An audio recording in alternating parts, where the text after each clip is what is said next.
Céline, merci d'être venue. Donc il y a eu plein de questions pour toi sur la chaîne. D'abord, est-ce que tu pourrais te présenter pour que les gens puissent se situer un peu? Donc quel était ton parcours, de quelle école t'es sortie si t'as fait une école, et après l'école, sur quelle série tu aurais travaillé? Ok, bonjour, merci déjà de m'accueillir.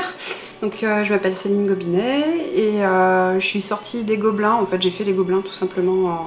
Je suis sortie en 97, donc il y a 20 ans tout juste. Voilà, pour vraiment faire du storyboard. Pour le coup, c'était vraiment le métier qui m'intéressait. Donc l'animation était une base et le storyboard en soi, le fait de raconter des histoires en entier, c'était vraiment ce qui me branchait le plus. Donc voilà, donc c'était un peu la suite logique. Et donc en sortant, je suis arrivée directement chez Ellipse et j'ai fait du layout. J'ai pas fait du storyboard tout de suite sur une série qui s'appelait Fennec, qui commence à dater. Et j'ai eu la chance en fait de voir la disparition du layout dans ce studio, qui a fait qu'ils ont fait une petite formation interne avec Arthur Quack, qui est un réalisateur assez connu.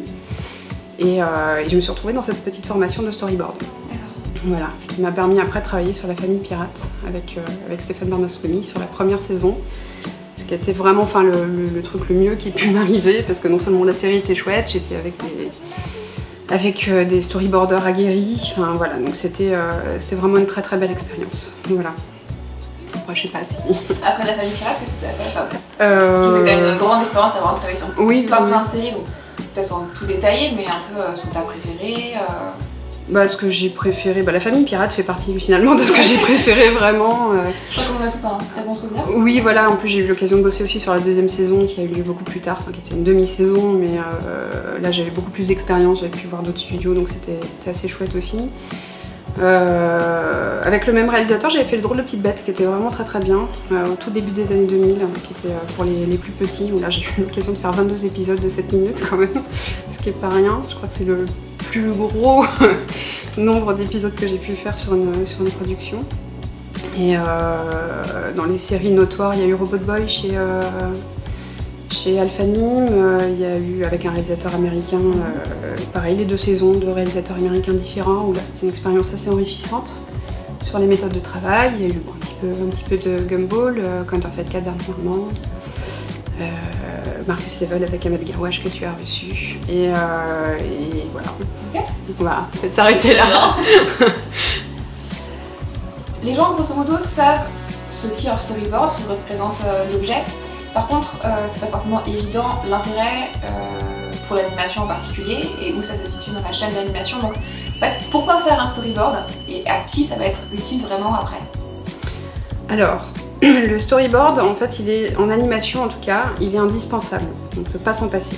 Pour la simple et bonne raison que tous les plans vont être dessinés, vont passer entre les mains de beaucoup de personnes. Donc si on ne fait pas de storyboard, personne ne peut travailler derrière, en clair. Voilà, c'est l'outil de travail de base, avec le scénario évidemment, mais c'est l'outil de travail indispensable. Donc on va gérer absolument toute la mise en scène de l'épisode. Ce storyboard va être monté avec des voix, soit des voix maquettes, soit des voix définitives. On va y ajouter même un peu de bruitage et on va essayer de le faire rentrer dans le format qu'on attend de lui, et ça va permettre à chacun de travailler très précisément sur chaque plan. Voilà. Qui va l'utiliser après? Qui va s'en emparer? Tout le monde, absolument tout le monde, à toutes les étapes. Voilà.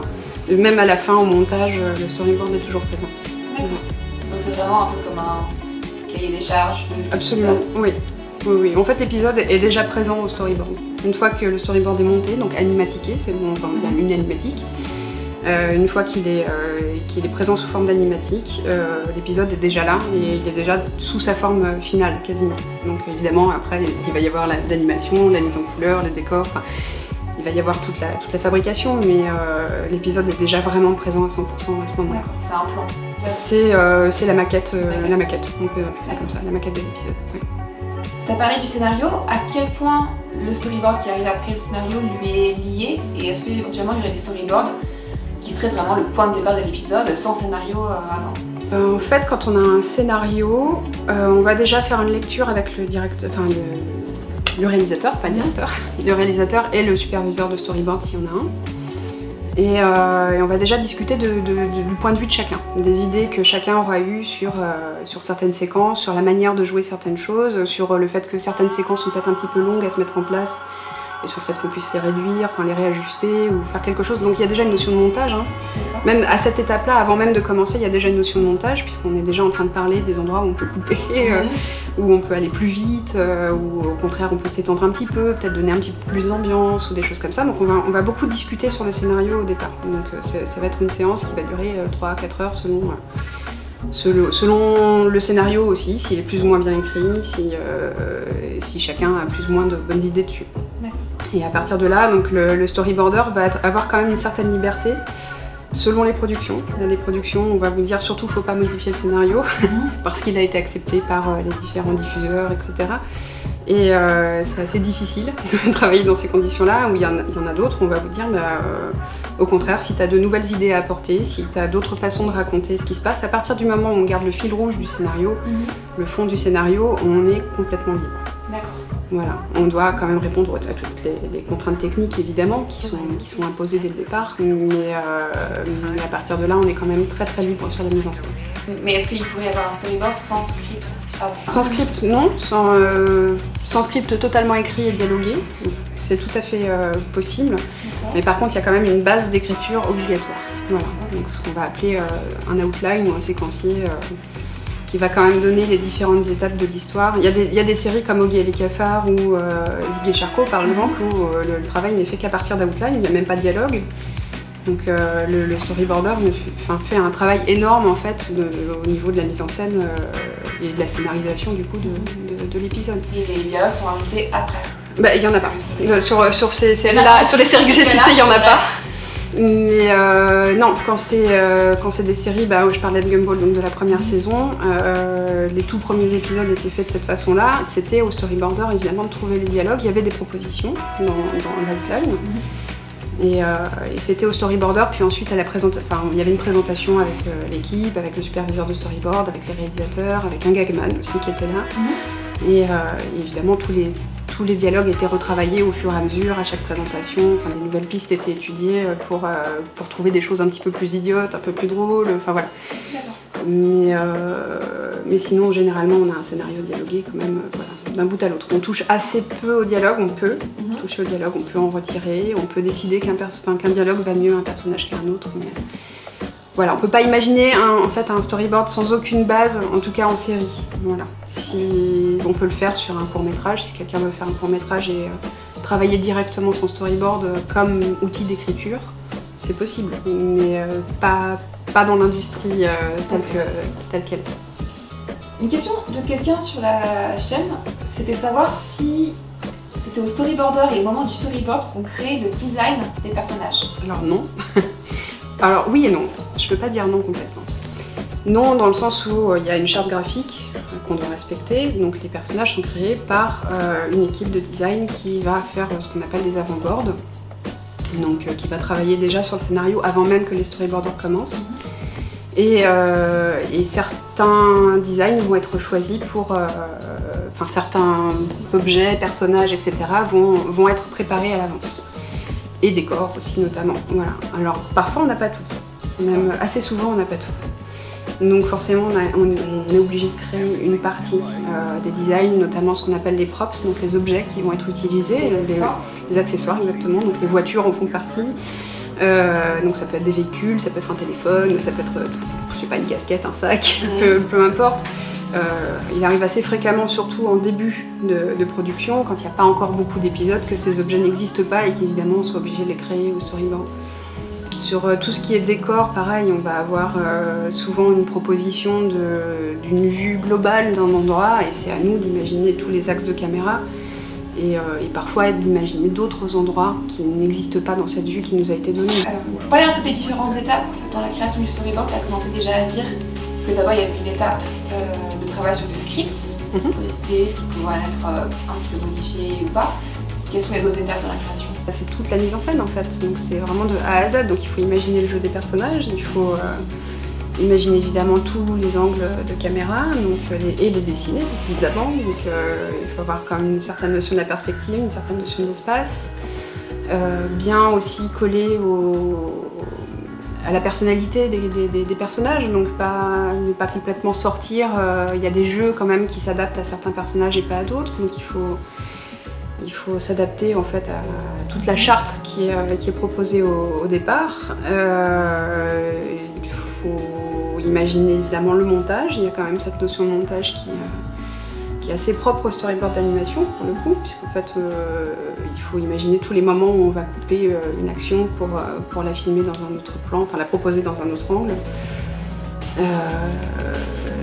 Donner aussi vraiment l'idée du rythme même, surtout dans le cartoon par exemple. Dans le cartoon, le rythme est indispensable, donc on va aussi faire des annotations pour diriger un petit peu le monteur qui va faire l'animatique dont je parlais au début après.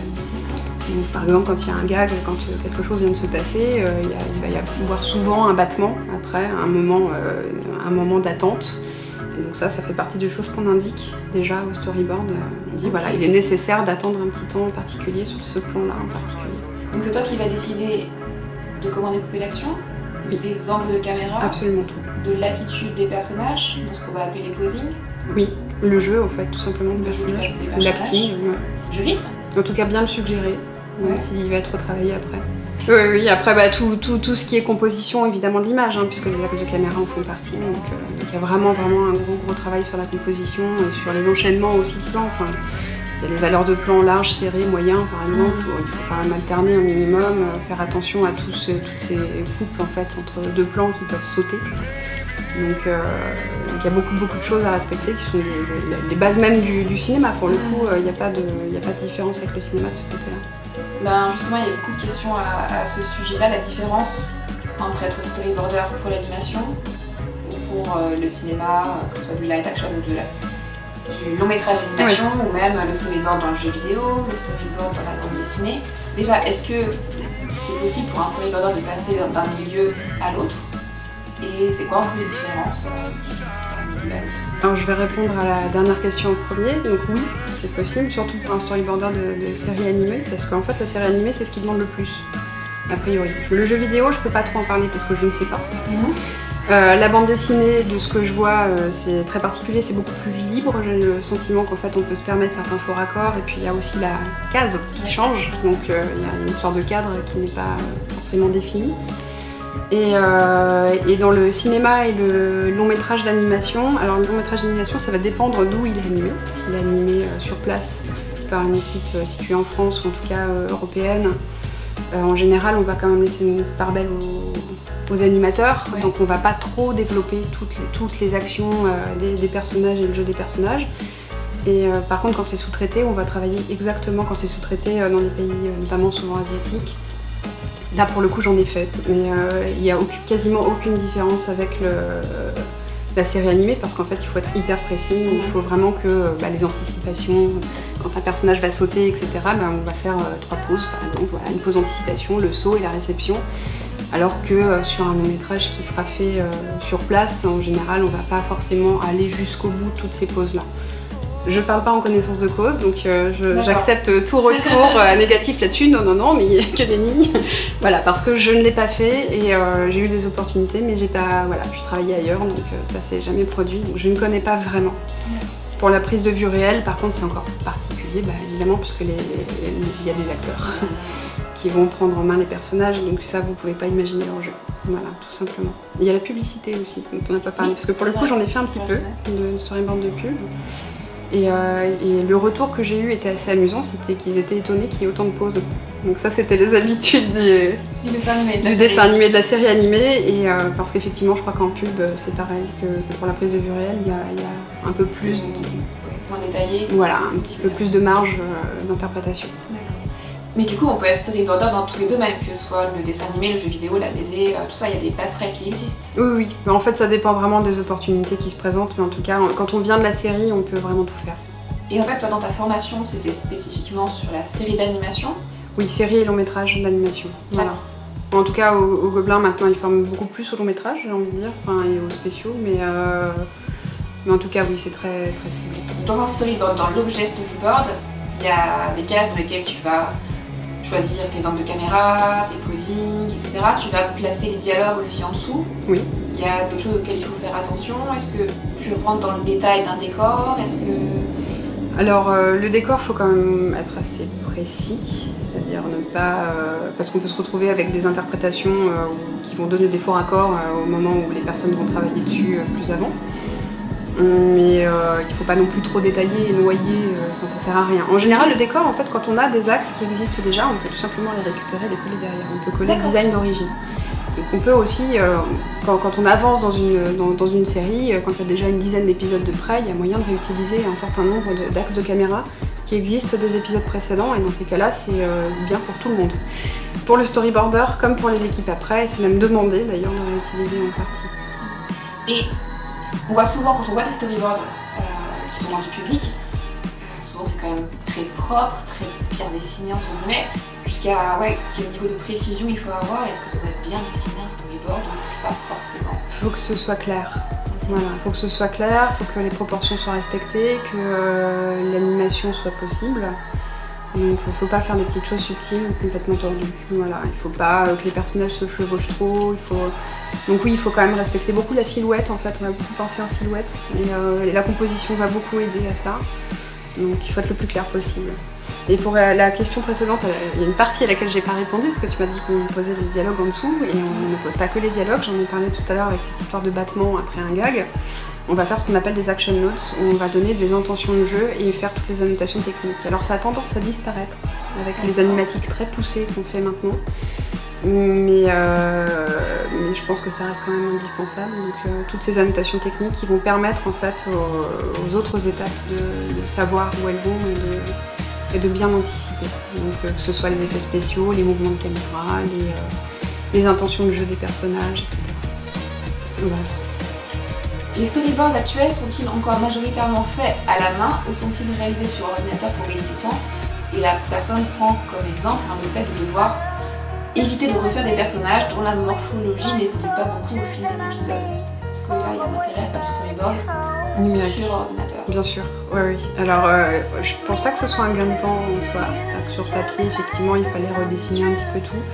En général, on détaillait bien le décor et les props et tout ce qui bougeait pas sur la première vignette.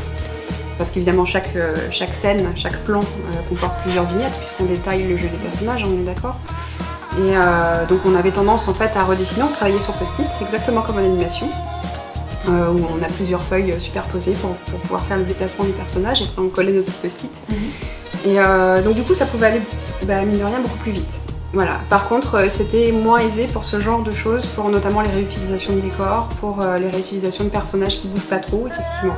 Ça permet, le numérique permet d'importer dans le logiciel de storyboard, prévu à cet effet en tout cas, permet d'importer les décors, les props, les personnages, et permet de décalquer et de remettre aux proportions, ce qui peut être très pratique.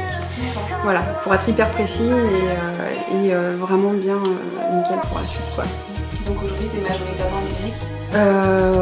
Ouais, c'est quasi 100% numérique. Hein. Je pense qu'il y a plus de papier, mais c'est fini. Et puis toi aussi tu es chef border.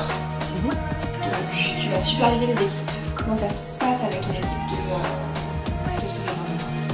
storyboarder? Juste pour reprendre le boulot du chef border au départ, c'est déjà de mettre en scène au moins un épisode, voire deux, et en corrélation avec le réalisateur, pour choisir un style de mise en scène.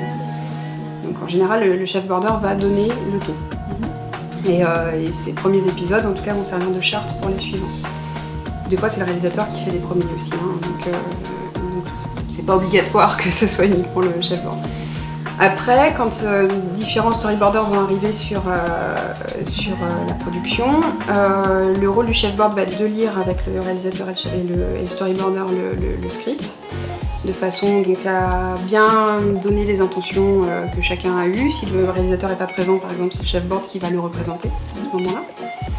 Et d'être présent pour les storyboarders dès qu'ils ont besoin, en fait, c'est-à-dire s'ils ont besoin pendant qu'ils sont en train de faire ce qu'on appelle le découpage. Donc la première phase de mise en scène, c'est en deux phases. Il y a une phase de découpage rough et ensuite une mise au propre après avoir lu ces roughs. Pendant cette phase de découpage, si les storyboarders ont des questions, s'il y a des choses qui leur conviennent pas, c'est-à-dire qu'ils ont vraiment la tête dans le script et d'un seul coup ils se rendent compte que non, finalement cette séquence avait l'air de marcher mais elle ne marche pas.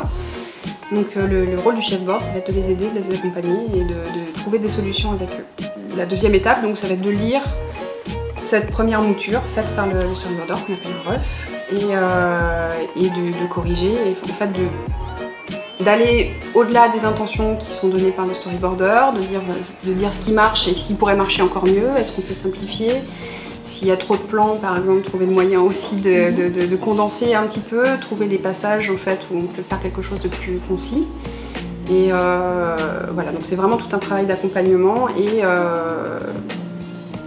l'idée c'est vraiment de faire entrer l'épisode dans la charte imposée au départ et si possible de pousser les gags, évidemment quand c'est de l'humour, de pousser les ambiances, de simplifier certains actings, enfin voilà.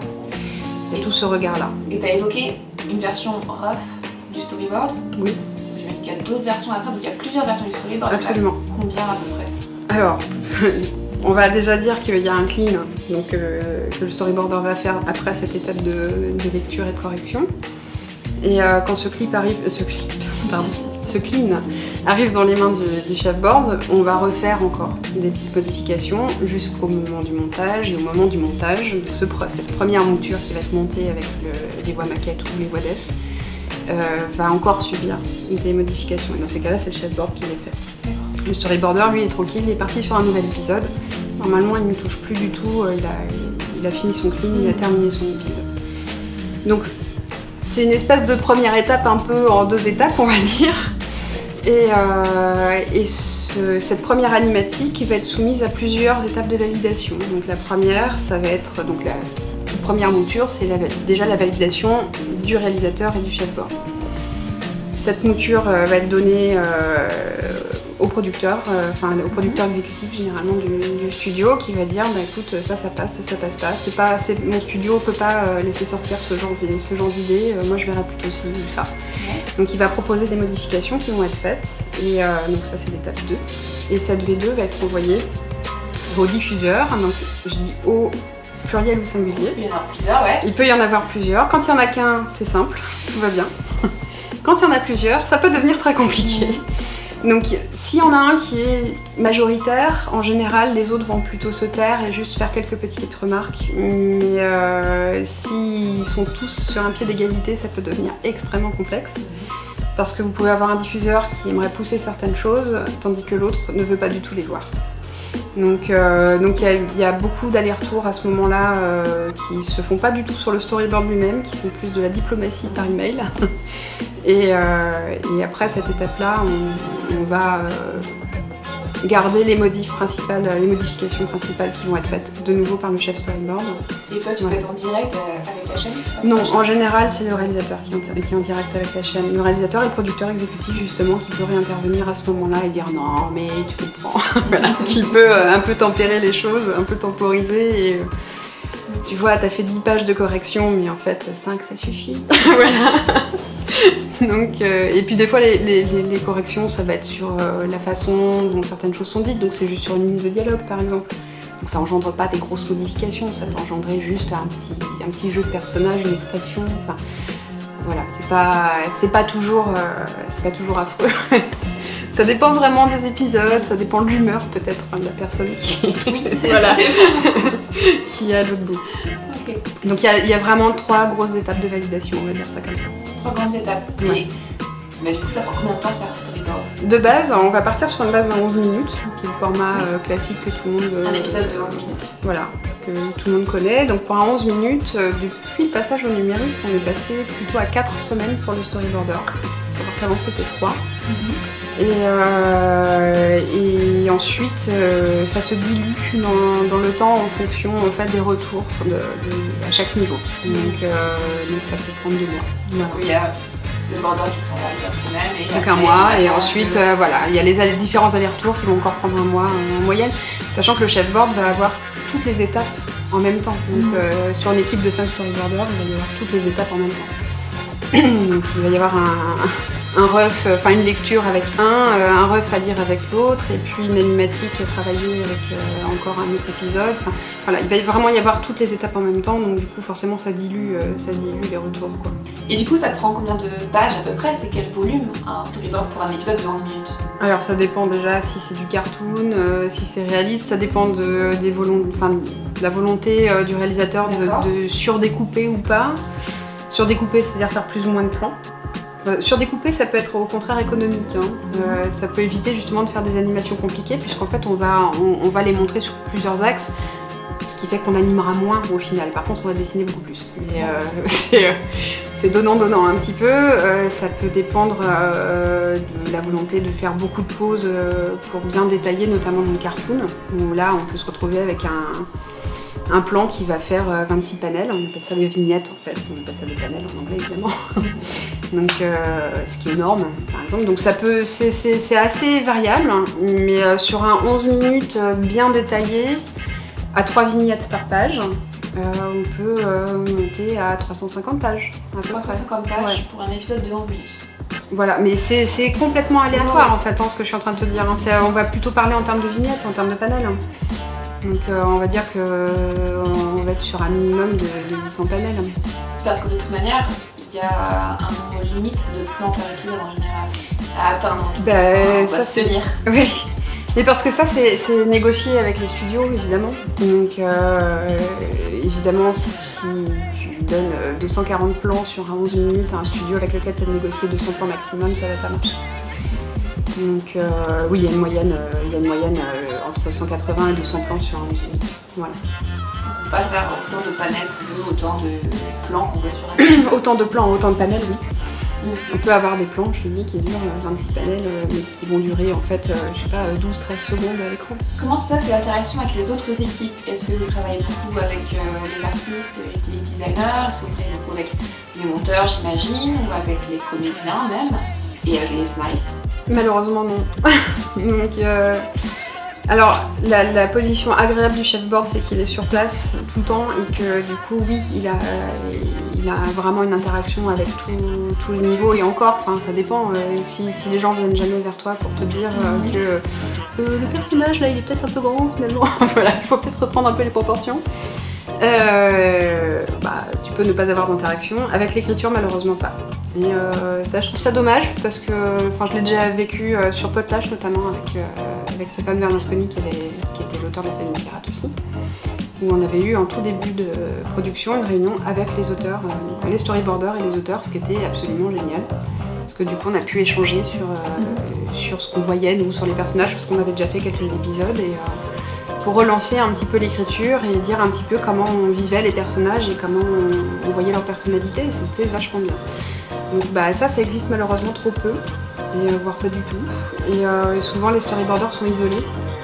Donc quand ils ont la chance de bosser en équipe sur place, ça c'est chouette parce qu'il y a une belle humiliation qui peut se jouer, il peut y avoir des échanges entre eux, le fait aussi d'être curieux, d'aller voir ce que les autres ont fait sur le serveur, ce qui n'est pas forcément évident quand on est tout seul chez soi à distance.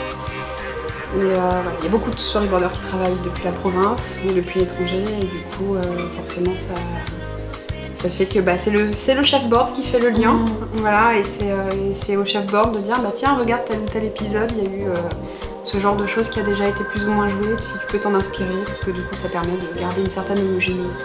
Voilà. C'est quoi pour toi le truc le plus important à ne pas oublier dans un storyboard? Mon Dieu, comment veux-tu que je réponde à une question? Je sais pas, c'est pas moi qui les pose, hein, je fais que transmettre. La chose à ne pas oublier, mais il y a tellement de choses à ne pas oublier, malheureusement il y a trop de choses. Faut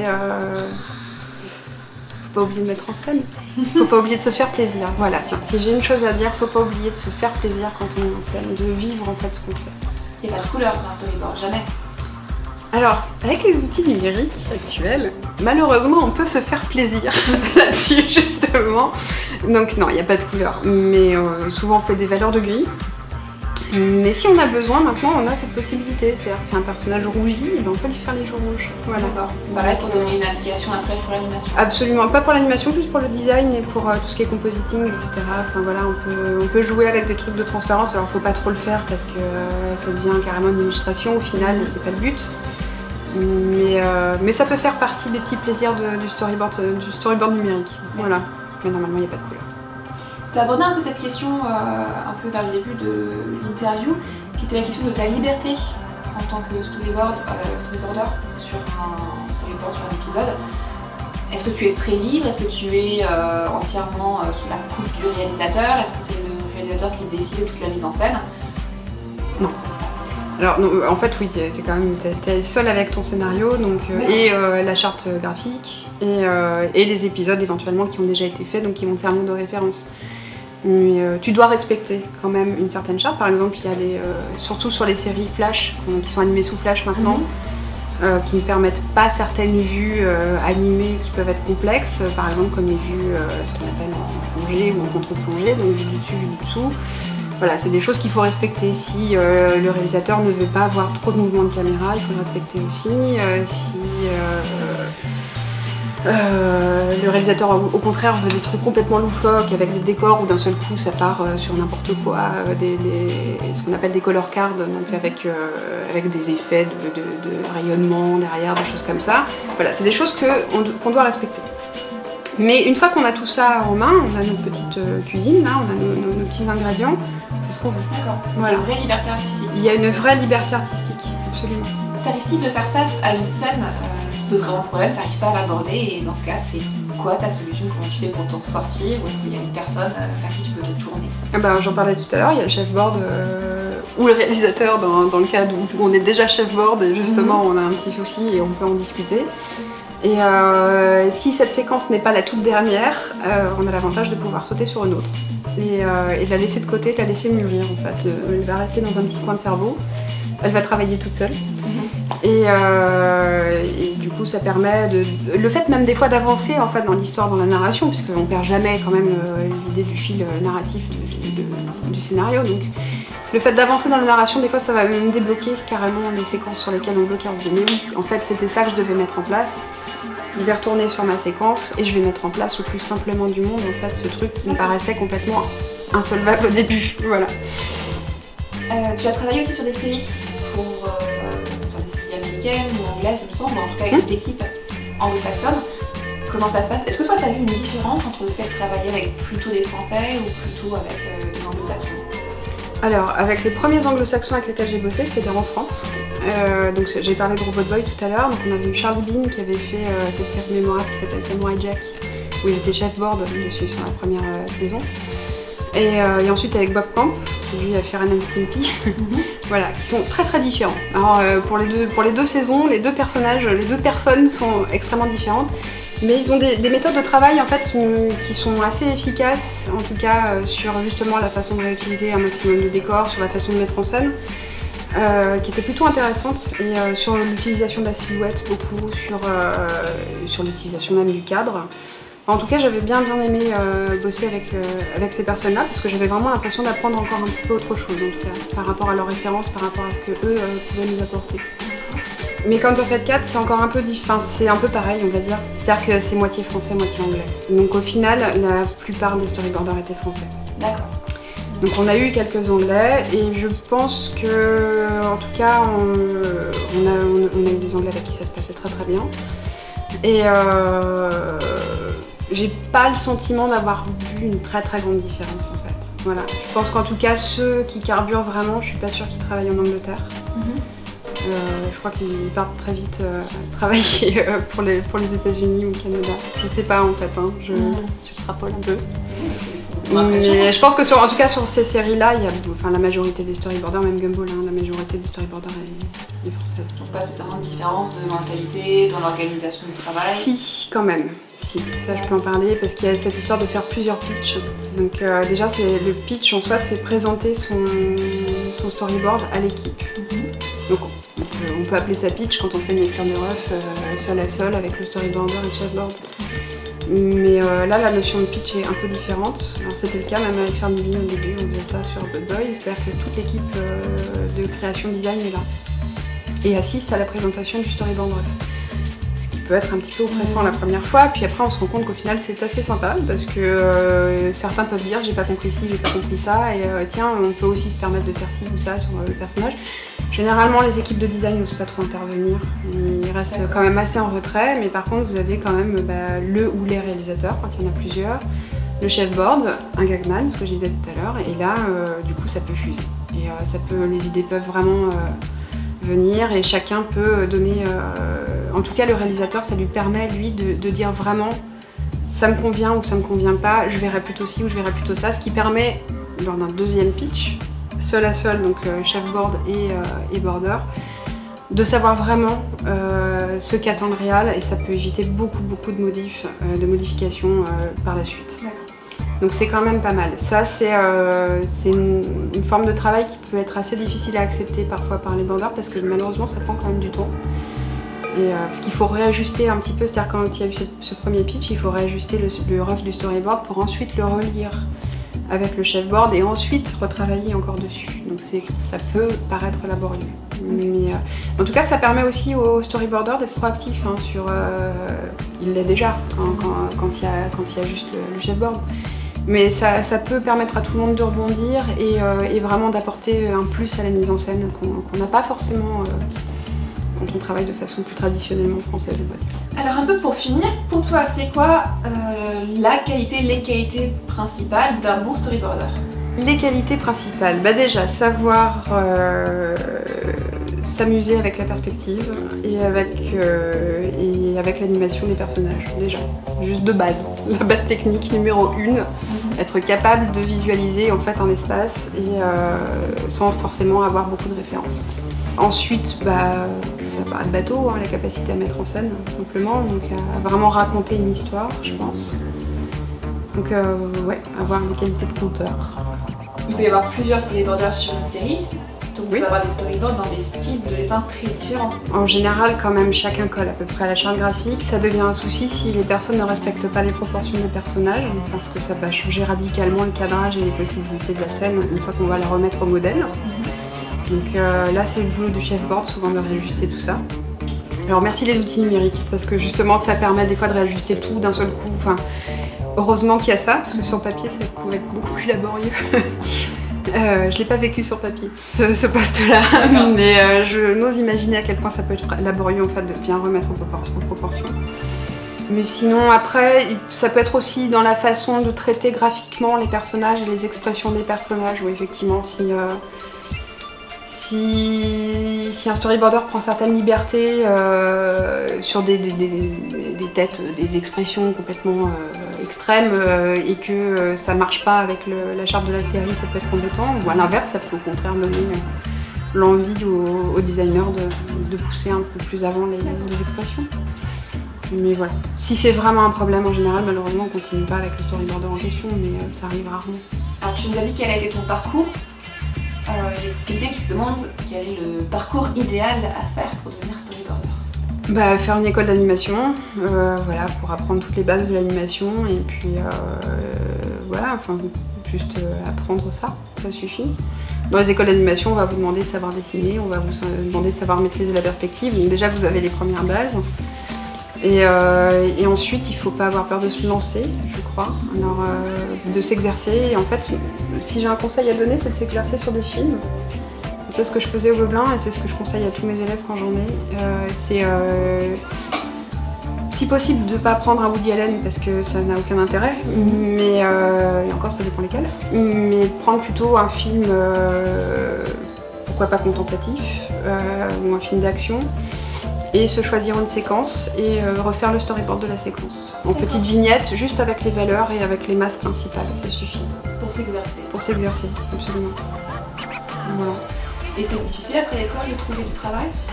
Ça dépend des périodes. Donc moi j'ai eu aucun problème. J'ai même travaillé une semaine avant le diplôme. Mais ça dépend des périodes, des périodes de creux malheureusement. Là on est dans une période faste, je le dis. Tous ceux que ça intéresse, c'est le moment de commencer. Et ouais, c'est difficile de trouver des storyboarders, donc évidemment dans ces cas-là on accepte facilement des juniors parce qu'on les paye un petit peu moins, mais pas beaucoup moins, mais en tout cas voilà. Et dans les juniors souvent il y a des gens qui viennent du décor, qui viennent de la créa perso hein, et qui en ont fait pendant des années. Et moi, enfin, en tout cas sur Counterfeit 4 j'ai eu de très bonnes surprises même avant, vraiment sur des juniors qui avaient déjà un niveau je trouve impressionnant, vraiment. Ouais. Il y a des gens qui sont inquiets sur la chaîne, qui se demandent si le travail de storyboarder en France ou ailleurs souffre de précarité. Bah oui, évidemment. Enfin, à partir du moment où vous avez des contrats à l'épisode, vous êtes précaire. Après, c'est ce que je disais il y a 5 minutes, ça dépend des périodes. Il y a des périodes fastes où on manque de storyboarder, vous avez le téléphone qui sonne tout le temps, vous êtes obligé de dire non. Et puis après, on se retrouve avec une période où c'est les copains qui appellent pour savoir si t'as des plans boulot, quoi. Ouais, voilà. Donc ouais, il faut s'attendre à ça, mais c'est tous les métiers de l'animation. Hein. C'est pas uniquement le storyboard. Le storyboard est peut-être un de ceux où on trouve plus facilement parce que c'est des équipes de 5 personnes, en moyenne. Donc, alors que designer, des fois, ils vont être 2. Enfin, designer personnage, par exemple. 1 ou 2 sur une prod. Ça gagne combien, storyboarder, en moyenne? Alors en moyenne, je saurais pas dire vraiment. Ça dépend des productions, ça dépend de si on est en début de carrière ou pas. Enfin, voilà. En moyenne, ça va être payé à la journée, donc ça va être payé, c'est un forfait. C'est un forfait, c'est pas à la journée, c'est un forfait. J'ai dit 4 semaines pour un 11 minutes.